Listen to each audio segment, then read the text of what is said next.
The world is ever changing and going digital, but will physical magic stand the test of time?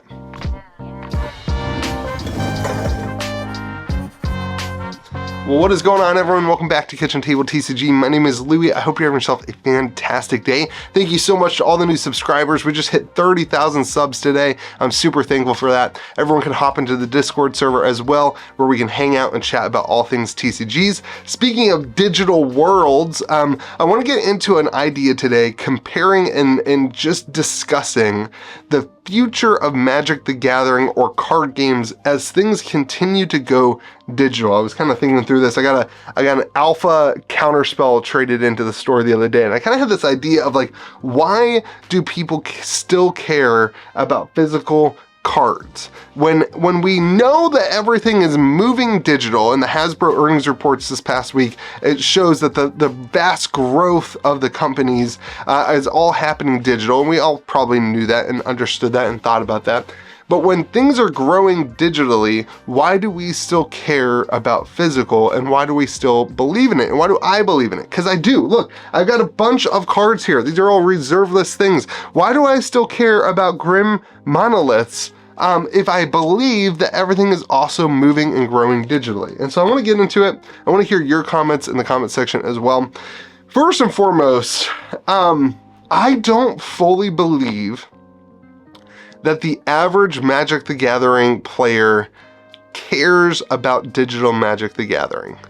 I believe, I come from an idea that the thing that people actually like about Magic the Gathering, the average player actually likes about Magic the Gathering, isn't necessarily the magic as much as it is the gathering, the interaction that they have with other people. And I think this applies to almost all card games. I think this applies across the board into hobbies where you're interacting with other people. It's less about the physical hobby and more about the interaction that you have with other people. And I think there's an innate desire in each and every one of us to interact with other people, and you know, some of you who are reserved people, you're like, no, I don't have any desire to interact with people. But at the root of who human beings are is a root to interact with other people. I really believe that. And I think that card games and board games, I'm sleeving up Wormspan right now from Stonemaier Games. I think that card games and board games help us produce joy in those desires to meet together and to be, you know, connected to one another. And so when you say that Magic the Gathering is going to go fully online, I completely don't think that that's going to happen. I don't think that there's a day in which people don't care about physical Magic cards. Now, maybe in 20 years, Wizards of the Coast, Hasbro, whatever company owns Magic at that point, decides it's no longer worth it to print physical cards. Now, I don't think that that's going to actually happen. But in reality, even if that happened, I believe that there would still be a very vibrant and growing community of people who play Magic the Gathering in person and who care about physical cards in a deep way. It'll be really interesting to see what that world looks like. I actually don't think that that would happen, because I think Wizards also sees this, that there is a group of people who probably play the video game arena or whatever, and then there's a whole other group of people who have zero interest in that, and those people are still worth producing cards for. The growth of that population is still happening, and it's a large population, so it's still worth doing both things. I think at the end of the day, that's where I land. But here's the other thing. Not only do we like interacting with other people, but the human psyche and brain also has a desire to collect and to hoard things. There's way better YouTube channels than mine who have gotten into this detailed understanding of the human brain when it comes to collecting things. And Pokemon tapped into this in the late 90s with gotta catch 'em all, right? Like, we are trained as humans to collect and to hoard things. It's something that we do naturally. You see this I see this in my 2 and 4-year-old. They just naturally like to collect things. My daughter, she's 4 years old, she walks around with a little bag, she just puts stuff in her bag, and it's like, why do you have this junk? Why do you collect this? And the answer is because we have a innate desire to collect. And you mix those two things together, a desire to interact with one another and a desire to collect, that then you can bring to the table your cool collection. And that is what makes card games so addicting and so powerful for the human brain and the interaction with other people. And it's because of those two major things that I have full confidence that we will always be connecting together and playing physical Magic the Gathering, even though some of the growth from the higher end stuff and the growth of the community happens digitally. And this is the kicker, right? This is where I think things are going to get really interesting.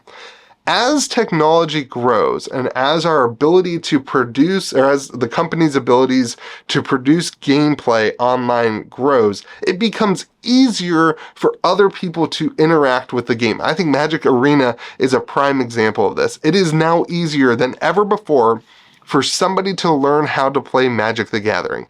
They can go at their house, at the safety of their home, without venturing out to an LGS or to a friend's house, or they can learn how to play Magic the Gathering, and they can get a great understanding of the gameplay. And then they can go and they can meet other people to hop in and to play. I've seen this in board games as well, where when board games have a digital client or an online client, it's a really great way to teach other people how to play. It's like, hey, why don't you try out the digital game first, where you can learn how to play the game, and then when you come over to play a game at the table, everybody already knows how to play, and we can have an actual fun interaction, an actual fun game, because we don't have to spend all this time teaching. And when Magic, and I hope other games do, like I really hope Sorcery does this. Sorcery, I think every other card game needs to be thinking this way, that in order to grow really wide, in order to grow your game wide, you can have an online interactive client, which allows you to teach other people how to play in a really easy way. Now, I don't think that this means that people won't want to learn in person. I know people who just learn better in person when talking to people, but from a wide standpoint, I think those digital clients can be really good. And here's the final kicker in terms of online versus digital and whatever. The creation of online clients is very difficult. It's taken, MTGO has been around for a long time, and it's taken a metric ton. I think Arena's been around like 9 years or something like that, maybe even more. And they still don't have the ability to play Commander. They still don't have the amount of time it takes to program in 30 years of Magic the Gathering cards and interactions and whatever, means that you're never, in my opinion, it's going to be very difficult for Wizards to produce a Commander level gameplay for people to interact with the cards from all the history of Magic the Gathering. In fact, I would venture to say that they never do it, because for them, it's probably not worth the time and resources. Think about 30 years of mechanics and card design, and it's not, and you got to get through all the licensing. I don't know, maybe they just don't even care about the artists. They got to get through all the licensing with the artists and all that stuff. It's a huge backlog that's almost too big, because as soon as you accomplish the backlog, you have all this new technology on the front end. And the technology is such rapidly growing that it's hard to, kind of get it to all catch up with. And so then you essentially can't have the best format for Magic the Gathering, which is Commander, the format that is growing at the highest rate, the format that people care about. You cannot have it on Arena. You can have it on MTGO, but nobody cares about MTGO because the client is so awful. So because of those things, I'm just pretty safe and confident in cards. And as we continue to, this is from a collecting standpoint, this is from a store owning perspective. Like, I can't tell you how many people come into the store because their friends are at the store, because that's their community, and not because they're looking to buy cards, or not even because they're looking to compete, but because all they care about is interacting with other people. Yeah, sure, they're playing Magic the Gathering, but in reality, they just don't want to be home by themselves, bored and alone. They want to be with people. And so that's why they go to an LGS to hang out. And so because of those stuff, that's the end of the video. But because of that stuff, I have a lot of confidence in this idea that physical cardboard will retain and maintain and continue to exist for years into the future, until long after you and I are here. And that stuff makes things really interesting and really cool. And you can start talking then from there about collecting and investing, and it's worth your time to pick up the cards and to do that stuff. So anyway, I would love to hear your comments in the comment section below. Let me know what you think. Let me know if I'm off my rocker, if I'm just some old dude who doesn't understand how the digital media works. But I hope you have a great day. Be kind to the people around you. We'll see you again next video.